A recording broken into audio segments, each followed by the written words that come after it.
Shamea. You see how easy it is for you to stand up and defend Porsha's foolishness with a straight face, but when it's your turn to air your grievances against her, you can barely stand up and defend yourself?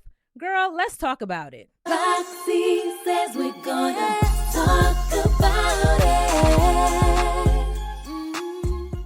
What's up, y'all? It's your girl Roxiie with Roxiie Says, and we're going to talk about it. Today, we are reviewing The Real Housewives of Atlanta, Season 16, Episode 10. We are in the double digits, y'all. So let's get into this review. But before we do, please don't forget to hit like, comment, and subscribe. Make sure that you hit that notification bell so that you are made aware every time I post a new video. Now, in my last review, I asked y'all to help get us to 35K. Y'all went ahead and got us to 35.1.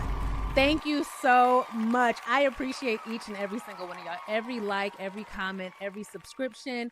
Thank you, thank you, thank you. I hope that y'all all had an amazing Mother's Day, okay? And I hope that you were treated like the queen that you are, all right? I really do. I hope you enjoyed your day. All right, let's get right into this review. So as the episode opens up, we are with Kelli and her girls, and she's talking to Chloe about school and her dad. And Kelli says that she has a really great relationship with Chloe's dad, but with everything going on with her ex-husband, she doesn't think that they'll ever have that type of relationship. But Chloe says that her dad is very tough on her, all right? So we learned that Kelli and the girls have been living in this townhome because her and her ex-husband had to sell their 7,000 square foot home as per their divorce agreement. So she's happy for them to move back into a bigger home where all of her girls can have their own separate space. All right. Child, next we see Shamea. She meets up with Ralph and she says they're just meeting up to catch up. And I'm like, yeah.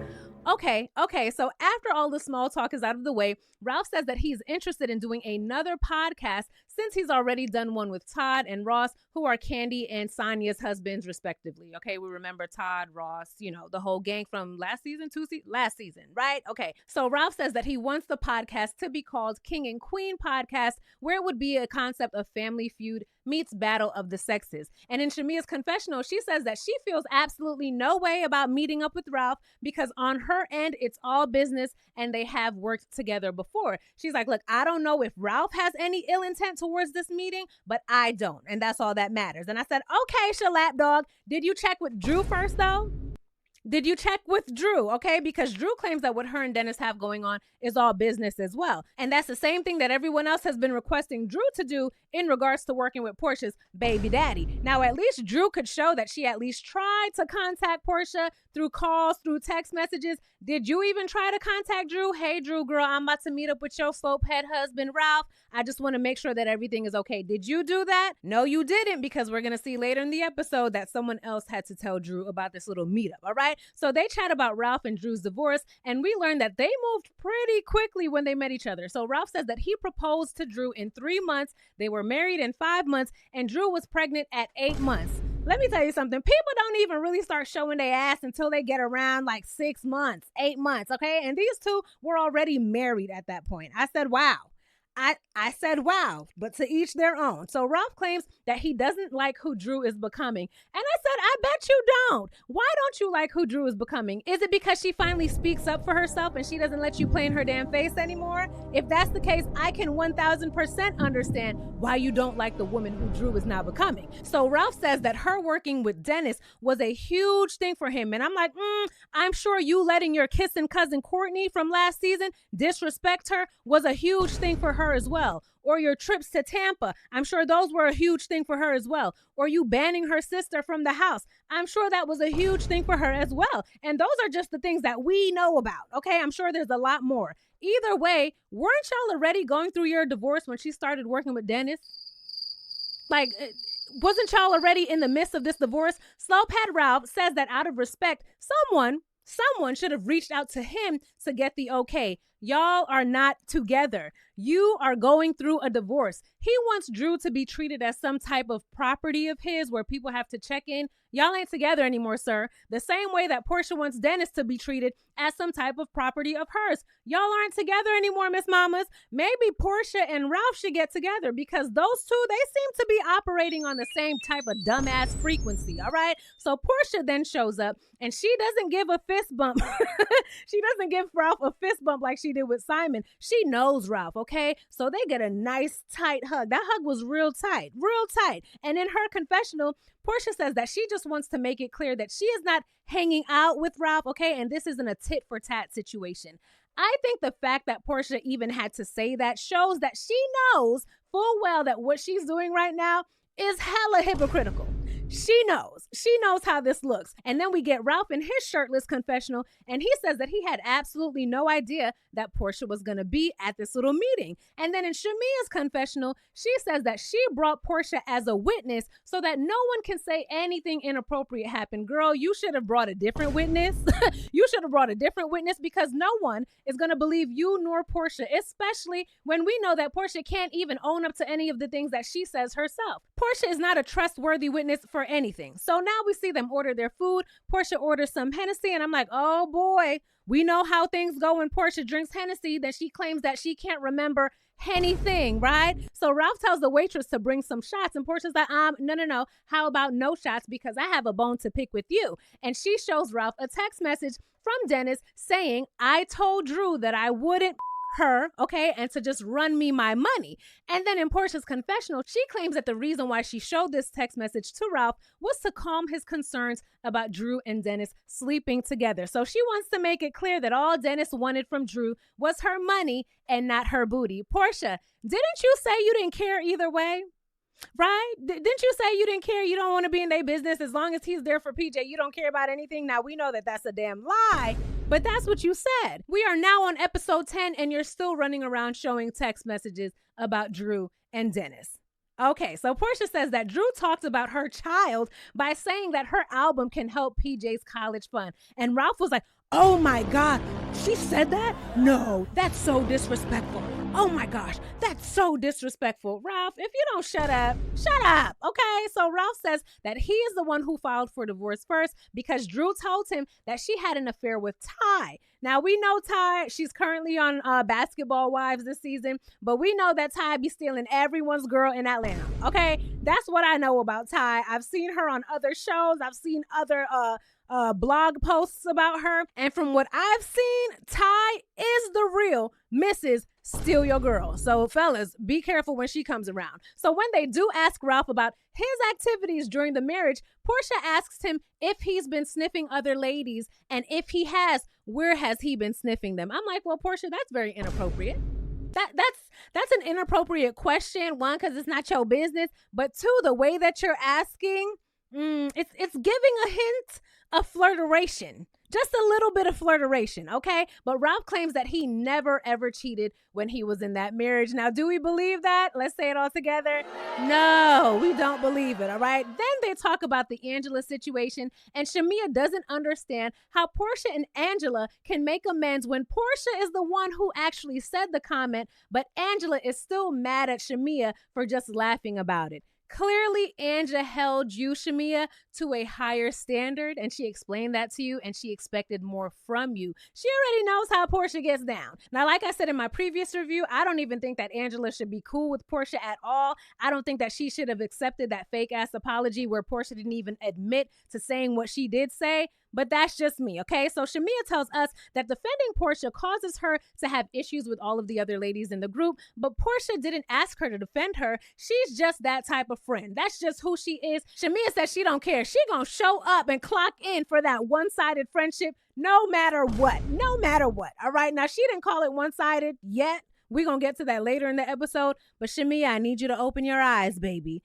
It's not giving what you think it's giving. Okay, so next we are with Angela at one of her investment properties. As we know, she owns 5, but she says that she is in debt for over $2 million because none of these properties have sold yet. So we see Kelli come over, and she tells us that she's nervous to meet up with Angela today because she feels bad about what she said regarding the Angela and Charles having the outside baby situation. Remember, she was playing parrot at Cynthia's Juneteenth event talking about, what about that baby though? What about that baby though? Anyway, we see Angela give Kelli a little tour of the home, and in her confessional, she's hoping that Kelli puts in an offer on this home. Meanwhile, in Kelli's confessional, she's saying that she doesn't think that this house is worth anyone's $3 million, okay? So they start speaking about the whole Charles and Angela situation, and Angela asks Kelli is there something that I need to know? Because the way that y'all be talking, it looks like y'all have some tea. Do you mind sharing it with me? So Kelli apologizes for her comments that she made, and then Angela decides to fill her in a little bit. So she tells her the story that made its way to the blogs a couple of weeks ago when the season started, where Angela and Charles, they were at an event, and it was just exposed that Wendy Williams' ex-husband, Kelvin Hunter,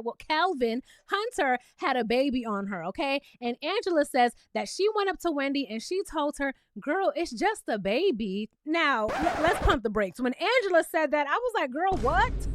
Girl, what? And then why would you go tell another woman that? A woman who's going through the possibly worst experience of her life and be like, girl, it's just a baby. Angela, you were dead wrong for that. But she does say that Wendy was like, have you ever been through something like this? Have you ever experienced something like this? And Angela told her, yes, I have. But she was referring to her daughter's father, not Charles. But Wendy, Mrs. How you doing?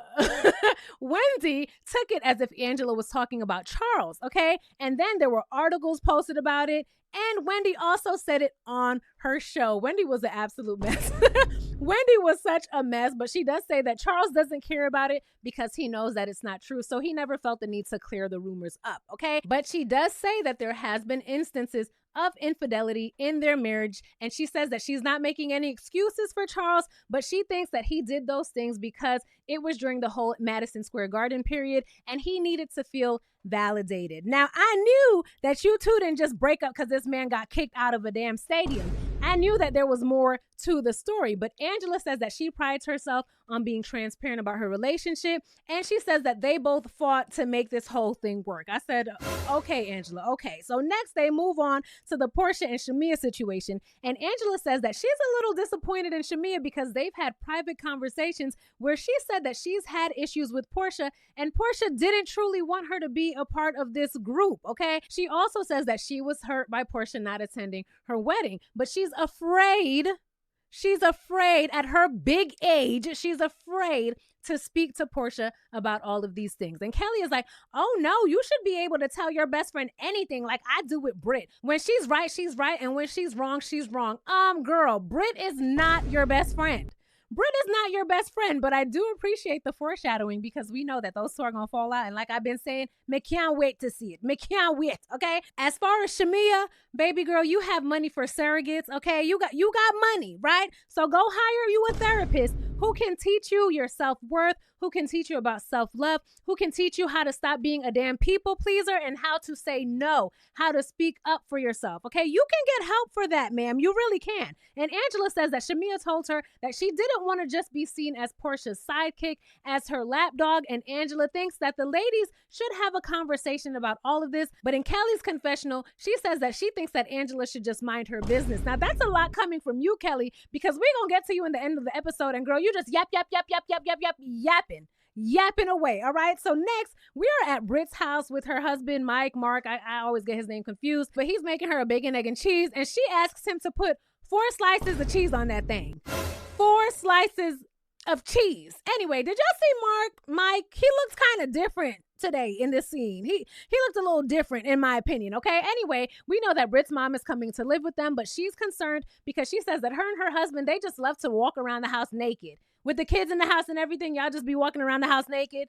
Britt just be saying stuff at this point, clearly. So she tells him about all the drama that transpired where Angela told her that she had stretch marks around her mouth. And he was like, why would she say something like that? Like, why would she even say that? So Britt tells him that in return, she brought up the side baby and that no one even knew that Charles was married to her. And she says that Angela needs to start taking accountability for her tea instead of being in everyone else's business. And when I say I cannot wait for Angela to drop the bomb, that it wasn't Charles who had a baby on her, it was her ex-husband or her ex-baby daddy or whatever, I know that Britt is going to gag because what she going to say then? What you going to say, stretch mark mouth? What you going to say? You're not going to be able to say anything, okay? So Britt says that although she's not cool with Angela like that, she's still able to be cordial. And I'm like, girl, are you?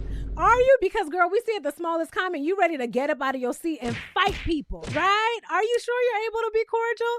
We'll see. So then we learned that Mike and Cher, Britt's sister, they had a little meetup to try to make amends. And later in the episode, they show us a clip of them chatting. Okay, whatever. Good for them. Good for them. So next, we see Porsha, and she shows up to one of Angela's rental properties for a game of tennis with her and her daughter, Amari. So Angela says the reason why she brought Porsha's trifling ass to the rental property is because under no circumstances would she ever bring a woman into her home after she said that she would her husband. And I said, right on, Angela. Makes perfect sense, okay? And for all of the people who were in the comments, not in my comments, but like, on the blogs and on Twitter and stuff like that, talking about Porsha don't want no Charles. Do you see Charles? Porsha don't want no Charles. Did y'all see Simon? Did y'all see Simon? And not the glowed up version of Simon, when Porsha got him some new teeth and I don't know, some facials, whatever else they did. Not that version. Simon looked good enough for Porsha to hunch on with no problem, right? And in my opinion, Charles looks better than Simon. And on top of that, Simon was a whole scammer. At least Charles's money is legit from what we know, right? Charles would be an upgrade from Simon, honestly. So don't get in the comments talking about, oh, she would never. Take a look at Simon when she first met him, okay? So Porsha says that she's willing to work on their friendship, and she actually wants to build a friendship with Angela so that Angela can have more friends in this group than just Drew. I said, okay, shady boots. Porsha, what you really need to do is ask Angela if you can rent out one of her homes to film in, since you can't film in Simon's home, right? That's what you really should do. Keep Angela close because you need a home to film in, sis. So after their little tennis game, Angela tells us that Amari is married to a really sweet girl, but she didn't want to tell her about her getting married because she knows that she's a helicopter parent, and Amari wanted to make this adult decision on her own. Angela, I hear you, but there has to be more to it. I'm sorry. She told everyone but you. I don't think that's just because you're a helicopter mom. There's something else there, okay? But anyway, Porsha tells Angela that she's having a little pampering event for the ladies as a collaboration with her brand Pampered by Porsha, where she sells the sheets and things like that. So she also tells Angela about her little lunch date with Shamea and Ralph, and she tells Angela that Drew was trying to sleep with Dennis, and Dennis was like, no, I don't want to sleep with you. Just run me my money. Clearly, this little story makes Porsha feel good about herself because in her mind, she's like, well, damn, Dennis was effing everybody else when we're together. Now we're not together, and apparently Drew is throwing the cat at him, and he don't even want that. Okay, so she's telling this little story to anyone who's willing to listen to it. I feel like it gives Porsha an ego boost, okay? So then Angela says that she wants to speak with Drew and find out her side of the story because she wants to know if her Chicago sister is really out here trying to trade booty for beats. Booty for beats. I thought that was really cute. So Angela tells Porsha that she can fix this situation between her and Drew. And Porsha's like, I don't know, girl, because she spoke about my child. She was talking about my child. Oh my God, Porsha. I hate when people do this. Someone will make a comment and it's not directly about the person's kid, but they'll be like, oh, she spoke about my child. Now I can understand if someone said, oh, your kid looks like this, or your kid is that, or something like that. What Drew said is not speaking about Porsha's child. Okay, like, please. So apparently, Angela and Shamea heard Drew deliver that little comment about Drew's album sending PJ to college a bit differently, right? So they rolled the tape back, and in my opinion, it was just light, fun shade. Like, girl, we gonna make enough money to send PJ to college, okay? It wasn't like, girl, we gonna make enough money to send PJ to college because we know she gonna need the money because her dumb ass won't be able to graduate high school. Like, that's the way that Porsha is making it seem. She's making it seem like it's more than what it is, okay? And at this point, we know that Porsha is grasping for straws for her storyline. But from what Porsha did say, it seems like when Shamea told the story back to her, it does seem like Shamea put a little bit of stank on it. And if I remember correctly, was it Shamea who brought back the wrong tea about Kelli and someone, or was it Kelli who brought back the wrong? Remember when they were in Nashville and they were at the Coyote Ugly Bar and someone said this, was that Shamea or Kelli? I can't remember. Anyway, Angela then tells Porsha that Shamea feels like she didn't want her to be a part of this group. And of course, Porsha denies this, and she says that she was the main one vouching for her, and she's always been on her list as one of the dream housewives to be casted on this show. But the issue was always that Gerald didn't want to film, okay? So then Angela tells Porsha that Shamea feels like the friendship is lopsided, and she's afraid to talk to Porsha about it. And Porsha seems absolutely shocked to hear about this. She covers her face with the fan and she starts crying and she's like, look, I can only take so much. I can only take so much. Okay, me and Shamea, we have been friends and we've been so close for so long. We have been so close for so long. If there was an issue, she should have brought it to me before bringing it to one of these other girls. You know, it's just too much. It's too much. And she gets up and she walks off and she gets in the car and she leaves. And as I watched this scene, I was like, you know what? The only thing that will show if these tears, we didn't see the tears because she covered her face, but the only thing that will prove that these feelings that she's trying to portray right now are actually genuine is how Porsha handles that conversation when Shamea finally says something, right? When Shamea finally stands up for herself. And we're going to see how Porsha handles that conversation in just a bit, all right? Because as we all know, friendships do have their ups and downs. We get older, life gets in the way. Sometimes there's miscommunication, but it all boils down to how y'all handle these issues, okay? So next we're at Drew's home and she tells us that since the last court date with Ralph where she lost bigly, her and Ralph have ceased all communication. She says that in the court order, neither of them are able to tell the kids that they're actually going through a divorce, and the judge will decide when is the best time for them to sit down together with the kids and break the news to them. But in the meantime, the kids are in therapy as a means to prepare them for the upcoming news. And I'm like, so then what do y'all tell the kids when they ask, why is daddy living in the damn basement? What do y'all, I would love to know what y'all tell them in this situation, because kids aren't dumb, right? Kids aren't dumb. They might not know what the word divorce means. They might not know all that comes with it. But if you think that they haven't noticed that there's a huge shift in the dynamic within that household, Drew, girl, you are sadly mistaken. You are sadly mistaken, okay? So then we see Drew. She's chatting with her marriage counselor turned life coach, Dr. Ken. We done been seeing Dr. Ken for years, child. And she just tells him about all of her emotions throughout the process. She also tells him that yesterday her friend Angela, and we saw Kelli, she was in the clip as well, but Angela told her about Shamea and Porsha meeting up with Ralph as well as the Booty for Beats text message, okay? And Drew was like, girl, bye. When Angela told her the tea, she was like, girl, bye, that's not true, girl, bye. So Drew says that she has nothing going on with Dennis because Dr. Ken asks her, like, is there something going on? Be real with me. She's like, nothing is going on with Dennis and I. And she says that the whole situation seems very unfair to her. And she's genuinely upset that Dennis would make up such a lie about her. And she's deeply hurt by it. Okay, child? We gonna see. So now we are at the Pampered by Porsha event, and it's kind of like a lingerie party, and she wants the ladies to test out her new sheets. She says that she stopped prioritizing her business once she became a wife, but now she's finally ready to jump back into her boss girl bag. So we see the ladies showing up. We even see that she invited Drew. And in Porsha's confessional, she says that she invited Drew because she just can't keep harboring resentment for someone who's just dead set on continuing their lies, and this is growth for her. Okay, Porsha, whatever. So the ladies, they looked really nice. And Porsha had these really cute, lavish robes for them to wear. Ooh, I love those robes. I need one in every color, child. Every color. They're so sexy. So we see that she also has some cute guys. They're handing out drinks and stuff like that. They're flirting with the ladies.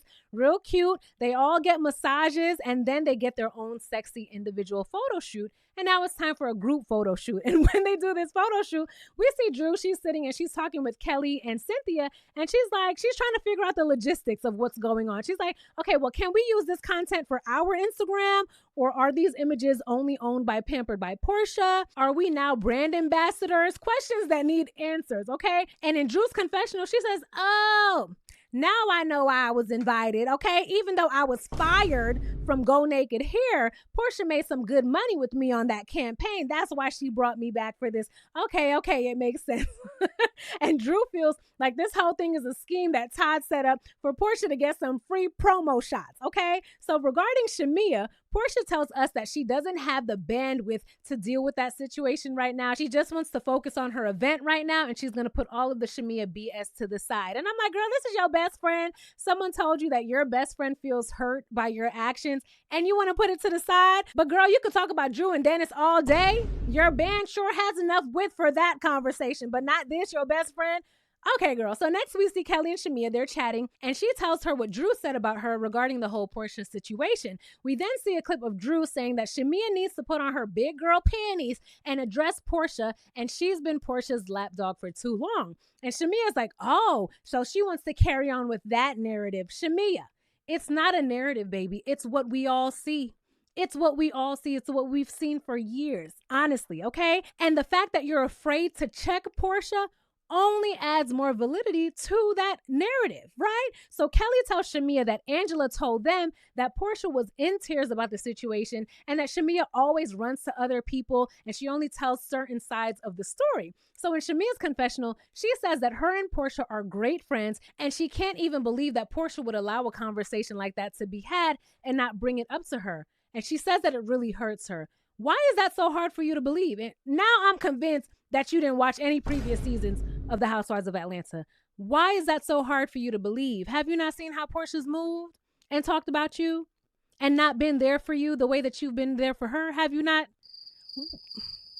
Anyway, next we see the ladies. They have a little sister circle moment with Lauren, okay? So she tells them to lay down and think about a time where they were hurt and think about the person and the situation who hurt them. And child, everyone is laying down except for Shamea, okay? She is sitting up.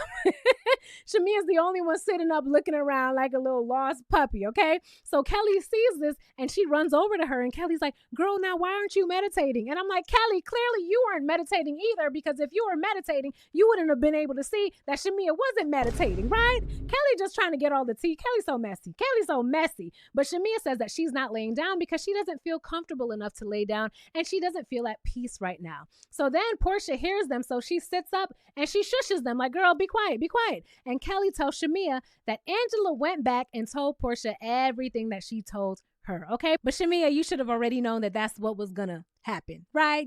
You should have known that, okay? And now, as part of this little sister circle thing, it's time for the ladies to express any grievances that they have with each other. I said, oh boy, here we go. So Angela starts off by telling Porsha that she appreciates the apology that she gave to her the other day. And Porsha says that she receives that and she hopes that they can move on and they can move past it and grow their friendship, whatever. So now it's Kelli's turn. And she says, Kelly's supposed to be talking about a grievance that she has, like something personal, but she says, no, I want to talk about Porsha and Shamea, okay, because I really value their friendship and I feel like they need to have a very important conversation about how they feel about each other. And everyone feels like Shamea isn't able to truly shine in who she is because Porsha doesn't allow her to be her best self. Now, let's stop there. Let's stop there because, first of all, you don't need permission from anyone to be your best self. That's Shamea. That's Kelli, that's Porsha, that's you, that's me. We don't need permission from anyone to be our best selves. Now, do I think that Porsha has been a horrible friend to Shamea? Yes, I do. But Shamea is a grown woman. Shamea is a grown woman. And it is unfair to put Shamea's inability to speak up for herself on Porsha.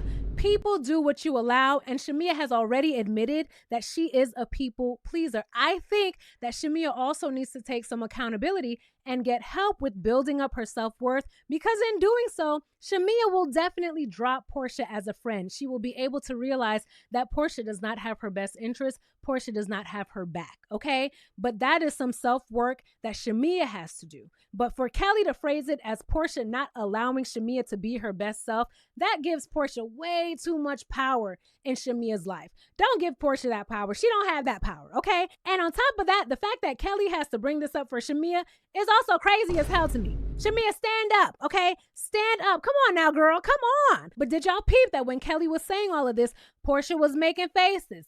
Porsha's rolling her eyes like, making faces and rolling her eyes, exactly how I thought that she would react, okay? But Porsha says that she does receive what Kelli is saying, and she lets it be known that Angela told her everything that Shamea said. And it makes her feel like a piece of okay? And I said, good, Porsha, you should. You should feel like that, okay? Given what we know, you should feel like that. You missed her wedding. You were late to her birthday party. You sat there quietly while people said that she was sleeping with Candy and Todd when she was like newly engaged. You were being hella messy and shady when she played her song at the table, talking about, isn't that Drew? That's not you. That's Drew, right? You should feel like a POS, honestly. Now, I am sure that there's more things that happen behind the scenes between y'all. I'm just going by what we can see on the TV screen, okay? So they do speak about Porsha not wanting Shamea to be on the show, but Shamea says that Porsha actually showed her proof that she did want her to be a housewife. So, okay. So Shamea kind of defends her in that conversation. Next, Shamea says that her level of friendship just isn't reciprocated. And Porsha's like, well, how is it not reciprocated? How is it not reciprocated? And they start yelling at each other, child. So Porsha says that the reason why she didn't go to Shamea's wedding in Kenya was because a couple of months prior to her wedding, they were not speaking. So Shamea says, hold up, you didn't tell me that that was the reason. You told me. And Porsha starts speaking over her, and Shamea lets her. And Porsha says that the reason had something to do with her not being able to sit in the front seat of the plane, and it was too late for her to rebook it. They're talking over each other, so we're not even getting complete sentences. But Shamea says, well, girl, if you shown that you really wanted to come, I would have bought the ticket for you. And when Shamea said that, I was like, ooh, was that a little shade that just like slipped in there? Was Shamea trying to say that Porsha couldn't afford the ticket, a second ticket to go to? I don't know. But Porsha says that she did attend the wedding in Atlanta. And from this argument alone, you can tell how their arguments usually go, right? If they even have arguments, you can tell. Porsha steamrolls and overtalks Shamea. Shamea allows it. She just says, okay, whatever. And she concedes to whatever it is that Porsha is saying. So in Angela's confessional, she says that she is advocating for Shamea to speak up for herself in regards to Porsha. And Shamea starts crying, and she says that her main issue is that Porsha allows other people to talk about their friendship. And I feel like at this moment, Porsha started to feel like too much of the heat was on her. So she's like, let me deflect. Okay. And she turns over to Angela and she's like, you know what? That's true. Matter of fact, how are y'all able to even talk about our friendship? Like, why y'all even talking about our friendship? And Angela says, girl, it's laid out there on a silver platter. It's all out there. And then here goes Cynthia talking about, I just hate how this show breaks up true friendships. Cynthia, okay, girl. Bye, Cynthia. And then Shamea is like, you know what? It's okay. I don't expect for any of this to be resolved right now. And Shamea, that's the problem. You keep putting things off. You keep sweeping things under the rug. How long have you had these feelings and not expressed it to Porsha? How years, right? Years and years and years. And now you're here like, oh, it's okay. We'll talk about it another time. Because you know damn well you're not going to talk about it. Y'all wouldn't even be talking about it now had Kelli not brought it up, sis. Had Kelli and Angela not been pushing you, you wouldn't even be saying anything about any of this, okay? But she does say that she's going to give Porsha grace. And Porsha says, well, thank you for your grace. And Shamea's like, well, see, look, she's being sarcastic even right now. And Porsha says, no, you're right. I'm a POS. It's cool. It's whatever. It's cool. And that's pretty much the end of the episode. But what I don't get is that it also seems like Shamea was annoyed that the conversation was even brought up at the beginning, right? When she was like, well, I didn't say that. So tell me who said it, regarding Angela bringing news back to Porsha about everything that they said in their conversation. The fact that Shamea was acting like she was upset that Angela brought this information back to Porsha, girl, you weren't upset. You weren't upset because you know that that's the only way that that conversation would have started, because you weren't woman enough to start it on your own, okay? And the fact that y'all sit there and say that y'all are friends when y'all can't even have these conversations, y'all are not friends. Y'all are not friends. I don't know what the dynamic would be called with what y'all have, but it is not a friendship. It's not a friendship, okay? But in the previews for next week's episode, we see that Shamea finally does put on her big girl panties and she sits Porsha down for a conversation regarding their friendship. And baby, we see Porsha get up and leave the conversation. But do we expect anything less? Do we expect anything different from Porsha? No, we don't. But child, that was the end of the episode. Tell me all of your thoughts, all your predictions. Don't forget to hit like, comment, and subscribe. We finally hit 35K.1. Let's keep on going. Thank you all so much for all your support. Don't forget to do all the things. And I cannot wait to see you in my next video. Bye! Roxiie says we're